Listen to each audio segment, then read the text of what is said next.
আমি ছবি করি কি না করি, আমি অভিনেতা হই কি না হই, আমার মনে হয় আমরা সবাই বেনারস শহরে গেলে ওই জায়গাগুলো খুঁজে বার করার চেষ্টা করি যে মাছলি বাবা কোনখানটায় বসেছিল, হ্যাঁ কোন ঘাটে হয়েছিল, খোঁজার চেষ্টা করি না।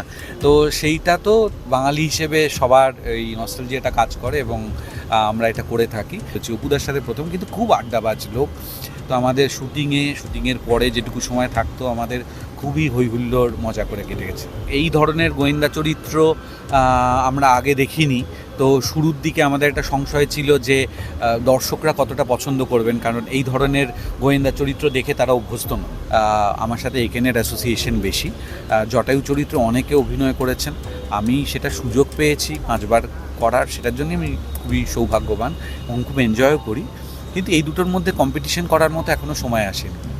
বেনারসে ঘনালো বিভীষিকা, আর ব্যোমকেশ ফেলুদার পরে বাঙালির মনে জায়গা করে নিয়েছেন একেনবাবুও।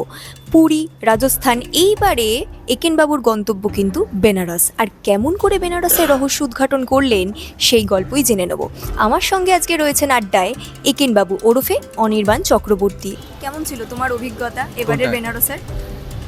খুবই ভালো, আবার অতটাও ভালো না, কারণ আমরা তো ঘুরতে যাই না, শ্যুট করতে যাই যখন, তখন প্রচণ্ড টাইট শিডিউল থাকে এবং ওই একটা দিনের এতটা সময় শ্যুট করা যাবে সেইটার একটা চাপ থাকে। তো সেই সব মিলে কিন্তু আমাদের একেনের যে টিমটা, এই টিমটা বহুদিন থেকে একসাথে কাজ করছি, মানে শুধু একেন, প্রমথ, বাপি বলে না, মানে ডিরেক্টরিয়াল টিমটা সেম। সুতরাং আমাদের নিজেদের একটা খুব ভালো টিউনিং এবং বোঝাপড়া আছে, যেটা আমরা করে ফেলতে পারি। তো সেই কারণে কাজটা অনেক সহজ হয়ে যায়। তো সে এনজয় করেছি খুবই। আর বেনারস আমার অত্যন্ত প্রিয় একটা শহর, শুধু এবারে গরমে যেতে হয়েছিল বলে একটু কষ্ট হয়েছিল। শুটিংয়ে তোমার মজার অভিজ্ঞতা যদি আমাদের সাথে একটু শেয়ার করো। শুটিংয়ে প্রচুর, মানে সারাক্ষণই মজা হয়। মানে জয়দীপদা অ্যাজ এ ডিরেক্টর এত ফান লাভিং এবং সবার এত কেয়ার করেন এবং মজা করে আমাদের শুটিংটা খুব, মানে যেটুকু হয় শারীরিক পরিশ্রম, মানসিকভাবে আমরা কিন্তু খুব সবাই, সমস্ত টিম মেম্বাররা থাকে। এবং আমরা এই 3 জন ছাড়াও এবারে যেমন ঈশা ছিল, অপুদা ছিল, অপুদা নিজের খুব আড্ডাবাজ, হ্যাঁ, তো গৌরব ছিল, বিশ্বনাথ ছিল, এদের সবার সাথেই আমি আগে কাজ করেছি। অপুদার সাথে প্রথম কিন্তু খুব আড্ডাবাজ লোক। তো আমাদের শুটিংয়ের পরে যেটুকু সময় থাকতো আমাদের খুবই হইহুল্লোড় মজা করে কেটে গেছে। আচ্ছা, বেনারসে তো জয় বাবা ফেলুনাতে শুটিংও হয়েছিল, তো তোমার সেটা কিছু মনে হচ্ছিল তখন ওখানে থেকে? জয় বাবা ফেলুনাথ ফিল্মকে খানিকটা হোমাজ দেয়া আছে মাঝে মাঝে। তুমি দেখবে যে আমরা যখন রুদ্ধশ্বাস রাজস্থান করেছিলাম তখনও কিন্তু সোনার কেল্লার কিছু ছোঁয়া ছিল, এখানেও সেটা আছে। এবং দেখো, আমি ছবি করি কি না করি, আমি অভিনেতা হই কি না হই, আমার মনে হয় আমরা সবাই বেনারস শহরে গেলে ওই জায়গাগুলো খুঁজে বার করার চেষ্টা করি যে মাছলি বাবা কোনখানটায় বসেছিল, হ্যাঁ কোন ঘাটে হয়েছিল, খোঁজার চেষ্টা করি না। তো সেইটা তো বাঙালি হিসেবে সবার এই নস্টালজিয়াটা কাজ করে এবং আমরা এটা করে থাকি। এই ফিল্মের মধ্যে কিছু ওরকম আমরা কি বলবো, সেটা হোমাজি বলবো, আমরা দিয়েছি। হ্যাঁ, ঘাটগুলো ঘুরে দেখেছো নৌকোয়? হ্যাঁ, ঘাটগুলোতে তো শুটিং হয়েছে প্রপার। এবং আমাদের আরেকটা জিনিস সেটা হচ্ছে, তুমি জানো হয়তো যে ঘাটগুলো অবধি, মানে তুমি যদি মানে শহর থেকে আসো বাই রোড, তাহলে ঘাটগুলো পর্যন্ত অনেক জায়গাতেই গাড়ি যায় না। হ্যাঁ, তো সেই জায়গায় আমাদের যে প্রচুর, আমরা তো শুধু ঘুরতে যাইনি, আমাদের প্রচুর ইকুইপমেন্টস থাকে, ক্যামেরা থাকে, সেগুলো নিয়ে ওই ঘাট অবধি পৌঁছানো খুব মুশকিল। আমরা প্রত্যেক দিন যেটা করতাম সেটা হচ্ছে একটা ঘাটে যেতাম যেখানে অবধি গাড়ি যায়, অসি ঘাটে, সেখান থেকে আমরা লঞ্চে করে অন্য ঘাটে যেতাম। সেখানে আবার মানে ওটা ইজি হতো, আমাদের 3-4টে বড় বড় লঞ্চ থাকতো, সেখানে করে নৌকো, তার মধ্যে করে ওই ইকুইপমেন্টস, এবং আমরা সবাই মিলে ওইটা যেতাম, গিয়ে আবার অন্য একটা ঘাটে উঠে সেখানে শ্যুট করতাম, আবার ফিরতাম এরকম করে।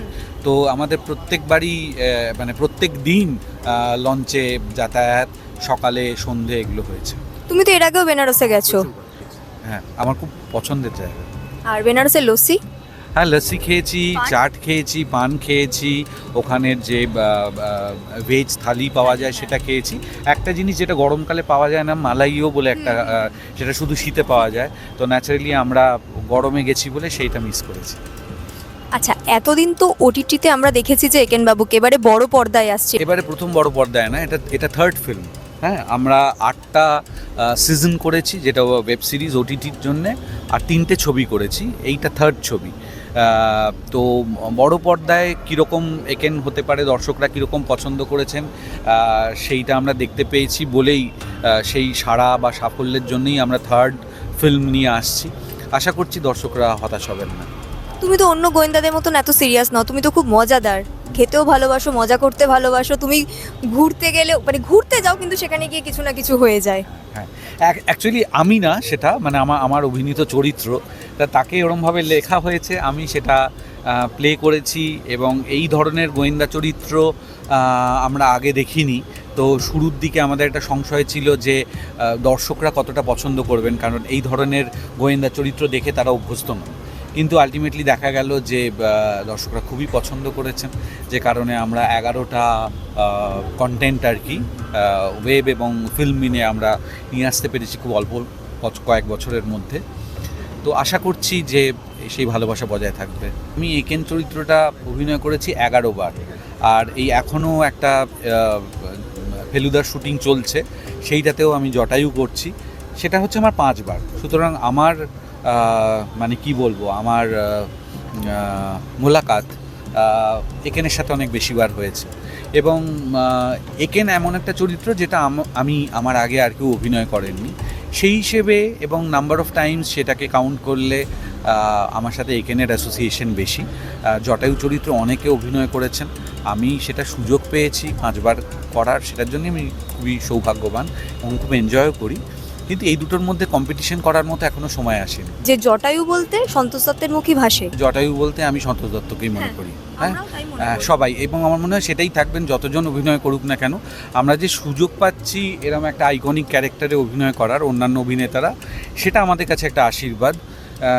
কিন্তু আমাদের কাছেও কিন্তু জটায়ু মানে আমার নিজের কাছে জটায়ু বলতে সন্তোষ দত্ত সবাই যেমন মনে করেন সন্তোষ দত্তকে, আমি নিজেও তাই মনে করি। কোনো স্বপ্ন যেটা তোমার পূরণ হয়নি, যেটা তোমার মনে হচ্ছে যে পূরণ হলে ভালো হয়? প্রচুর। তার মধ্যে 1 নম্বর যেটা বলতে আমি সারা দুনিয়া ঘুরে বেড়াতে চাই। কতটুকুই বা যেতে পেরেছি, কতটুকুই বা যেতে পারবো ফাইনালি, কিন্তু এটা আমার যদি স্বপ্ন বলো, ইচ্ছে বলো, তাহলে এইটাই। আর শুটিংয়ের সময় মানে আগেও বলছি আমি, যে এমন না যে বেনারস বলে যে কোনো এরকম হয়েছে যে কোনো এম্বারেসিং সিচুয়েশনের মধ্যে পড়তে হয়েছে? হ্যাঁ, টুকটাক অনেক সময় হয়, সেটা কাউন্ট করার মতো না। আর ফ্যানেদের চাই যে ঘিরে ধরা কোথাও গেলে তোমাকে, সেটা তো এনজয় করি অ্যাকচুয়ালি। সেটা যদি না হয়, কেউ যদি না চেনে, তাহলে বরঞ্চ খারাপ লাগে। অনির্বাণদা বলে ডেকে ওঠে নাকি? দুটোই হয়, অনির্বাণও বলে, একেনও বলে, যে যেটা বলেন। আমি এটাতে কিছু একেন বলে ডাকলে আমি সেটাকে ভালোবাসারই একটা এক্সটেনশন মনে করি, কারণ ভালো মানে তো টিজ করার জন্য বলছেন না, তো সেটাই মনে করি। কিন্তু সেইটা দুরকমই হয়। আচ্ছা, একটা ছোট্ট র্যাপিড ফায়ার করবো। হ্যাঁ, এই রে, ছোট্ট। ঠিক আছে। ফেলুদা ব্যোমকেশ নাকি একেন? একেন। বড় পর্দা না ওটিটি? দুটোই। ইস্ট বেঙ্গল না মোহনবাগান?